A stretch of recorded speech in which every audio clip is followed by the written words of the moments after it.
Halo semua, Assalamualaikum warahmatullahi wabarakatuh. Waalaikumsalam. Shalom. Salam. Baik, saya Obed Ertambing. Selamat datang di channel saya My Life Journey dalam acara BBS, Bincang-Bincang Santai, bukan bawa-bawa siang. Oke, nah saat ini sebuah kebahagiaan buat saya karena saya kedatangan seorang tamu yang luar biasa.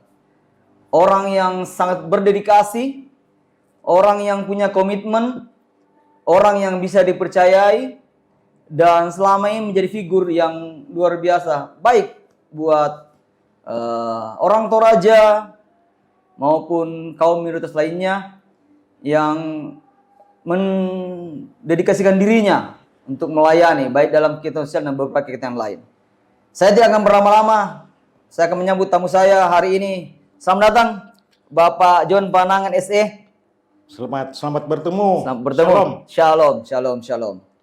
Nah, beliau adalah orang yang sangat saya harapkan sebenarnya selama ini untuk mengisi channel saya.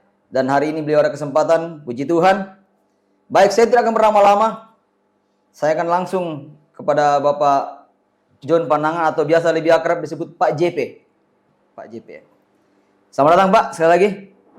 Terima kasih. Selamat ketemu. Selamat ketemu Pak. Ketemu lagi Pak ya. Ya, baik Pak. Sebuah pertanyaan menggelitik di saya Pak. Kalau saya mungkin sudah kenal sedikit banyak dengan Bapak, tapi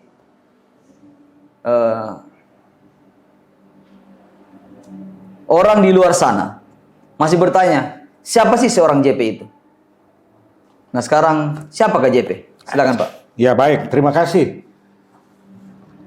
Pertanyakan tentang siapa saya ini. Sudah jelas tadi, saya ini Pak JP. Ya, tapi mungkin saya menceritakan riwayat saya singkat, karena ini kita mengarah ke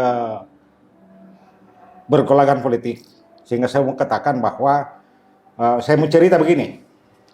Pada tahun 2009, Pilkada dan Pileg pada waktu itu, saya masih aktif di salah satu badan usaha negara. Ya, BUMN. Ya, betul. Kebetulan waktu itu saya dinas di Sulawesi Tengah. Kebetulan saya cuti datang di rumah di Parepare. Ya. Diketahui oleh semua orang-orang tua kita yang ada di Parepare bahwa saya ada. Mereka tawarkan kepada saya untuk bertemu di rumah saya. Orang tua-tua Toraja di Parepare. Orang tua-tua Toraja di Parepare. Semua ada berapa ketua kerukunan waktu itu. Ya. Maka pada saat itu kami bertemu di rumah, ternyata membicarakan tentang penawaran dari Golkar untuk orang Toraja yang berminat masuk di Dewan pada waktu itu. Karena waktu itu belum ada orang Toraja di Dewan. Ya. Okay. Pernah ada. Tapi waktu itu keterwakilan mereka penunjukan. Perwakilan dari PGRI, perwakilan dari Polri, orang Toraja. Ya, betul. Tapi sekarang musimnya pemilihan langsung. Sehingga saya ditawari. Ya. Ceritanya pada saat kita berkumpul ada lebih 10 orang tua-tua ini dibacakan tentang penawaran dari Partai Golkar untuk mengusung orang Toraja masuk di Dewan pada saat itu. Maka ditanyalah satu-satu. Semua yang hadir. Jadi ada beberapa orang yang hadir, bukan cuma Pak JP saja. Banyak yang hadir, baik dari hamba Tuhan maupun teman-teman yang dari kerukunan, ketua-ketua kerukunan waktu itu. Ditawari satu-satu, siapa yang berminat. Semua angkat tangan. Semua tidak ada yang mau masuk. Sehingga akhirnya mereka, saya kurang paham juga, kenapa sepakat menunjuk saya. Saya katakan, mohon maaf, saya masih aktif, saya masih kerja. Tapi mereka tahu bahwa keberadaan saya di perusahaan itu tahun depannya akan pensiun. Ya. Tapi saya katakan bukan, saya belum pensiun. Saya MPP pada saat itu. Ya.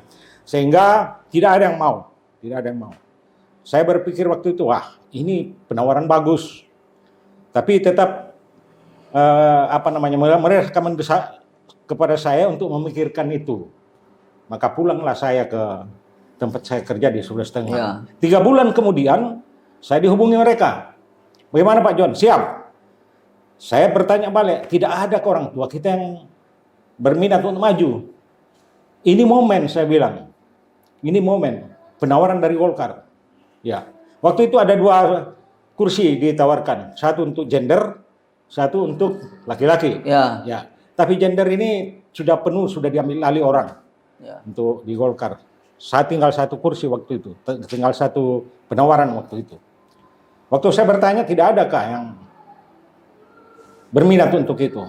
Katanya tidak ada. Nah, sehingga saya katakan waktu itu, kalau memang seperti itu, pada saat saya masuk MPP, oke, silakan daftar saya. Tapi bapak-bapak yang di Parepare harus bekerja. Ya, karena membantu. saya tidak ada. Ya, betul, ya. Saya tidak ada di tempat. Ya. Nah, seiring berjalannya waktu, masuk saya MPP, saya ke Parepare. Maka muncullah baliho saya di beberapa titik di sudut kota Parepare. Nah, pada saat itu setelah muncul gambar saya, sudah resmi dari Golkar, barangkali tidak sampai 1 bulan kemudian, kenapa ada orang Toraja lagi yang muncul beberapa orang. Yang notabene yang hadir pada saat kita adakan pertemuan. Pada waktu itu mereka tidak bersedia sebenarnya. Ya, pada waktu mereka tidak bersedia sebenarnya. Itulah awal dari keterlibatan saya di politik.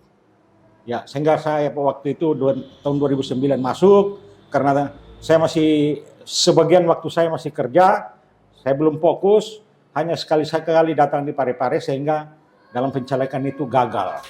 Gagal total. Baik, ya. Pak JP. Artinya, kalau kita melihat bahwa sebenarnya Bapak tidak pernah punya keinginan untuk masuk ke dunia politik. Betul. Betul. Betul. Hanya karena keterpanggilan, kerinduan dari beberapa orang, lalu Bapak sendiri merasa bahwa ini sebuah beban, tanggung jawab, maka Bapak masuk ke dunia politik. Ya, betul. Nah, sekarang Pak, sekaitan Ya. itu. Ya, setelah itu kita tahu bahwa Pak JP periode berikutnya di tahun 2014 sampai 2019 Bapak maju dan puji Tuhan terpilih. Ya. Tetapi setelah itu 2019 sampai 2024 ini Bapak tidak masuk. Nah, sekarang Bapak ada rencana maju kan untuk 2024? Bagaimana? Ya, saya potong. Ya, setelah saya 2014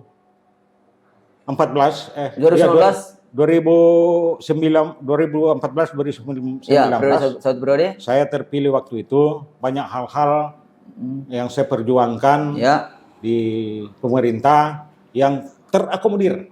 Ya. Yang pertama, saya mau katakan, saya usulkan untuk pembangunan rumah singgah di Pekuburan Bilalange. Oke, selesai. Yang kedua, hak-hak pekerja gereja, guru-guru sekolah minggu, saya perjuangkan, dilayani. Ya. Dan kemudian ada saja dari pertukangan apa saya usulkan, ada yang dapat molen, ada yang dapat mesin jahit, itu saya perjuangkan. Ya. Tapi sayangnya pada saat setelah selesai periode kami, periode saya waktu itu, tahun 2014, saya maju lagi. 2019, maju lagi. 2014, 2019, Ya. saya maju lagi, tapi gagal total. Ya. Padahal waktu itu, kalau dibandingkan perolehan suara pada saat saya terpilih dengan 2014-2019 itu naik, cukup signifikan. Naik, ada perolehan suara kenaikan, Ya. ada kenaikan. Ada kenaikan. Tapi karena namanya politik dan kemudian ada memang regulasi perhitungan suara sehingga gagal. Ya. Nah. Oke, sekian itu Pak. Ya. Sekian itu Pak JP. Nah, sekarang apa yang menjadi impian Bapak atau apa menjadi keinginan Bapak selain daripada tadi yang Bapak sudah pernah lakukan waktu Bapak terpilih, apa yang menjadi impian Bapak sekarang lagi sehingga Bapak mau maju lagi? Ya, jadi begini. Melihat atau melihat ke masa lalu, saya waktu terpilih, kemudian waktu tidak terpilih kan hak-hak orang minoritas pada saat saya sudah terpilih sudah hilang, diamputasi. Ya.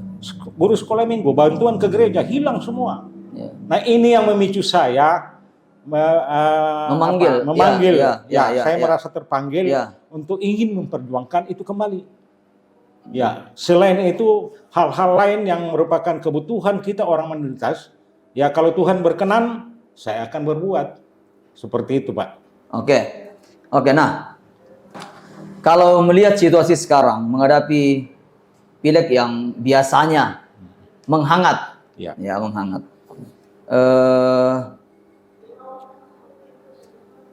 Apa pendapat Bapak melihat begitu banyak, pasti akan banyak calon-calon lain yang maju dari beberapa partai yang pasti akan bermunculan. Nah, menurut Bapak, pendapat Bapak mengenai akan banyaknya calon lain, silakan Pak. Ya, kalau saya sih tidak melihat banyak calon lain. Ya, Tapi yang saya lihat adalah, yang saya lihat secara nyata adalah karena sangat kondusifnya, sangat dinamisnya pergolakan politik di Parepare. Itu yang menjadi dasar. Sehingga saya berpikir walaupun banyak yang maju, orang-orang baru, apalagi kalau orang-orang baru, saya pikir kita bisa berpeluang kalau begitu. ya. Ya. Apalagi ada Bapak sudah ada pengalaman. Ya, seperti itu. Oke, Pak, ya. Kemudian begini, saya mohon maaf, saya kembali ke belakang sedikit. 2014 sampai 2019, waktu Bapak terpilih, saya tahu bahwa Bapak waktu itu di Partai Golkar. Nah, di tahun ini, di periode ini, ke depan, saat Bapak akan mendaftar lagi, Bapak berpindah ke Partai Gerindra. Ya. Saya ini kan sudah lama di Golkar. Ya. Sudah berapa tahun? Mulai dari tahun 82 kalau tidak salah. Kok setelah waktu itu Bapak punya jabatan wakil ketua? Wakil ketua. Wakil ketua waktu itu. Jadi sudah berapa lama, sudah suka duka saya alami di Golkar. Ya, termasuk pada saat pergolakan pileg. Ya. Banyak sekali pengalaman. Sehingga saya ingin mencari suasana yang baru. Ya. Dengan demikian saya harus pindah. Kemudian saya berpikir juga bahwa kalau saya tetap di Golkar, pengalaman yang lalu, suara saya 1.200 tidak terpilih. Padahal itu jauh lebih banyak dibanding waktu Bapak terpilih. Betul. Ya. Betul. Sehingga saya ambil keputusan, saya melihat, mempelajari apa, saya lebih berpeluang kalau pindah partai. Ya. Saya pilihlah Gerindra. Seperti itu. Karena menurut pendapat saya di Gerindra ada peluang. Ya. Ada peluang untuk saya bisa berhasil seperti itu. Ya. Dengan ketentuan ya kerjasama dengan teman-teman. Ya, betul. Saya kira seperti itu, Pak. Oke, mudah-mudahan Pak. Pak Sambil, silakan sebelum kita lanjut. Silakan Pak, silakan. Ya, silakan. makasih. Ya, Sambil. Ini kita akan namanya BBS, bincang-bincang santai.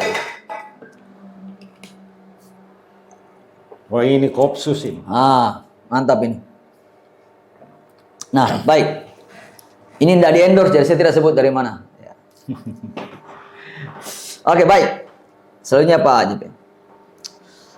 Saya tahu bahwa basis masa Pak JP itu sudah bisa dikatakan strong voter. Kuat, dan Bapak memang sudah membumi. Saya juga tahu bahwa background Bapak adalah ketua salah satu kerukunan. Kemudian Bapak aktif di berbagai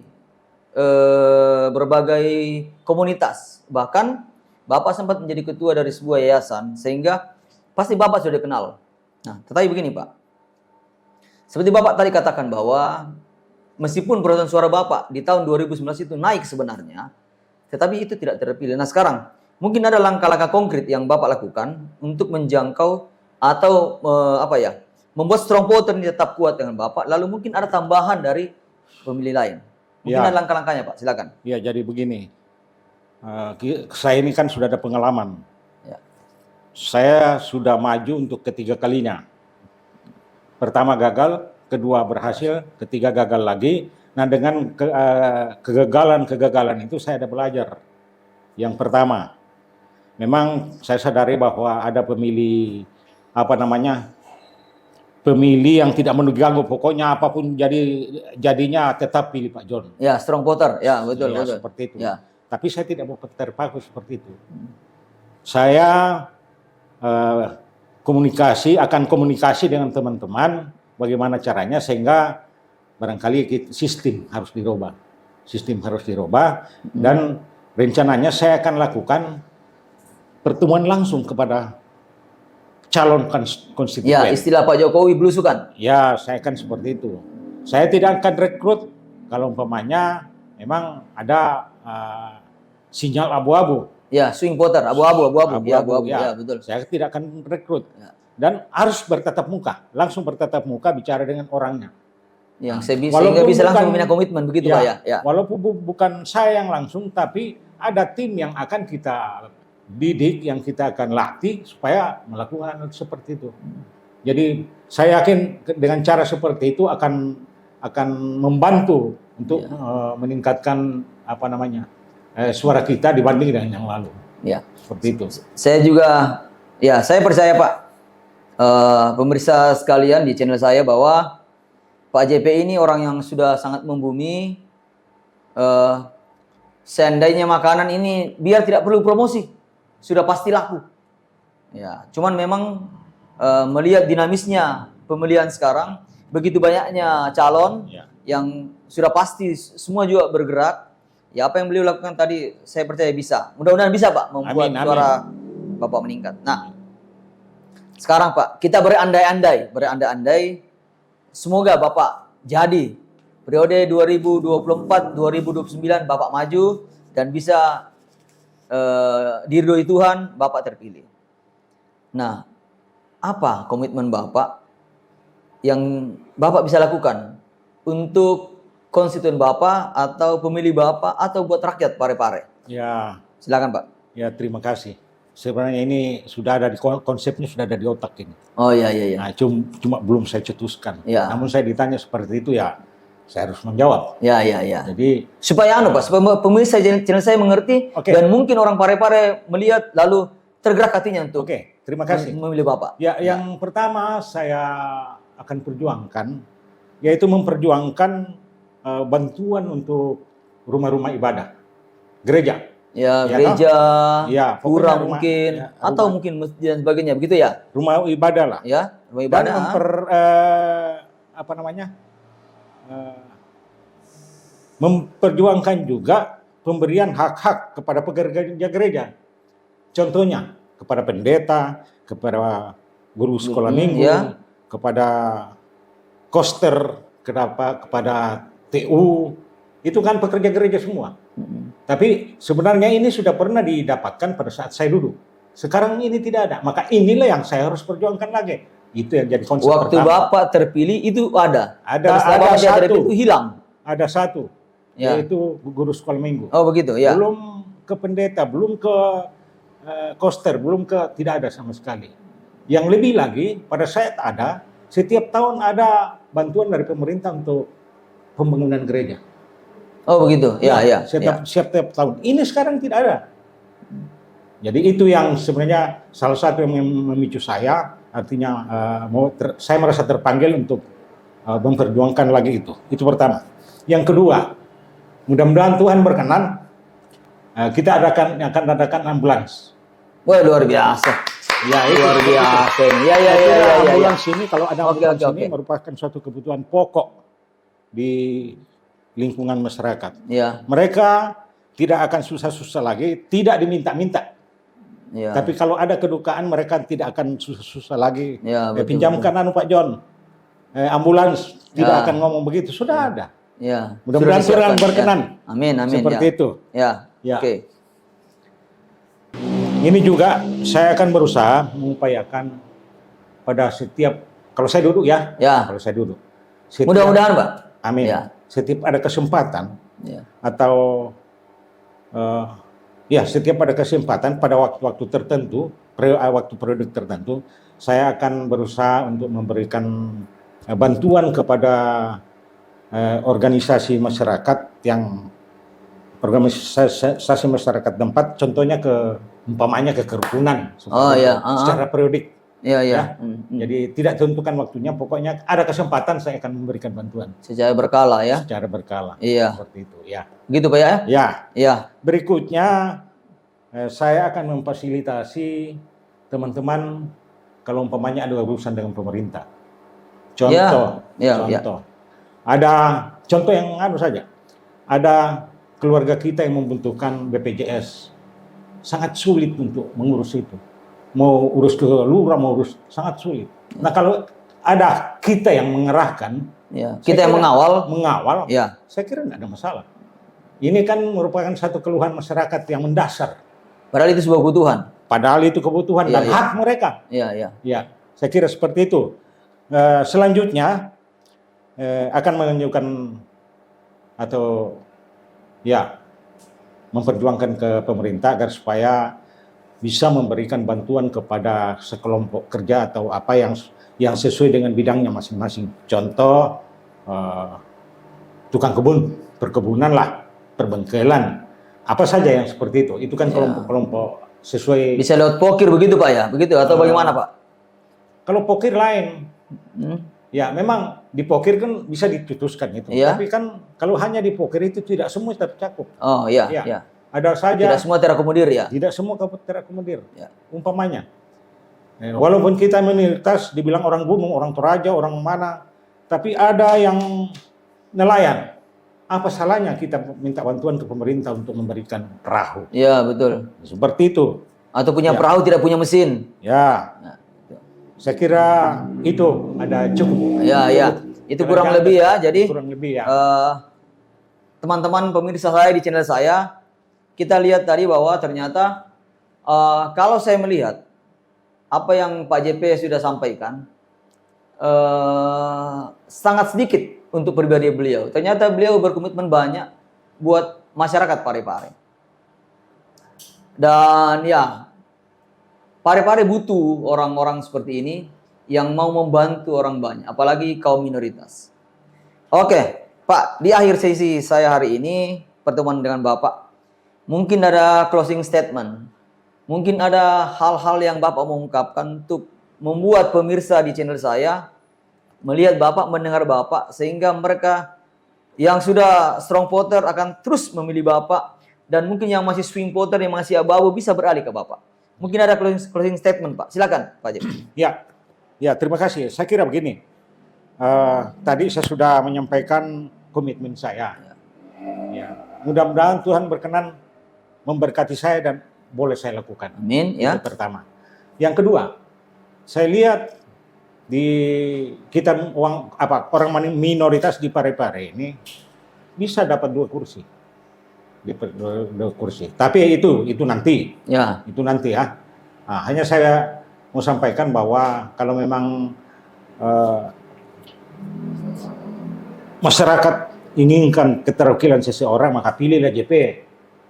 Saya akan berbuat seperti komitmen saya. Saya kira seperti itu, Pak. Oke, demikian Pak. Yes. Oke, terima kasih Pak JP.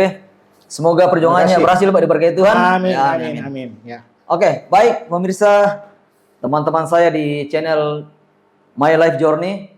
Hari ini kita berbangga, saya berbangga bisa dalam acara saya BBS Bincang-Bincang Santai kedatangan seorang tokoh yang luar biasa, dan beliau berkomitmen untuk berbuat lebih baik buat kaum minoritas. Orang Toraja, orang Mamasa, orang Timur, orang Batak, mungkin keturunan Chinese, dan mungkin saudara saya dari suku lain, Bugis, Manda, dan sebagainya.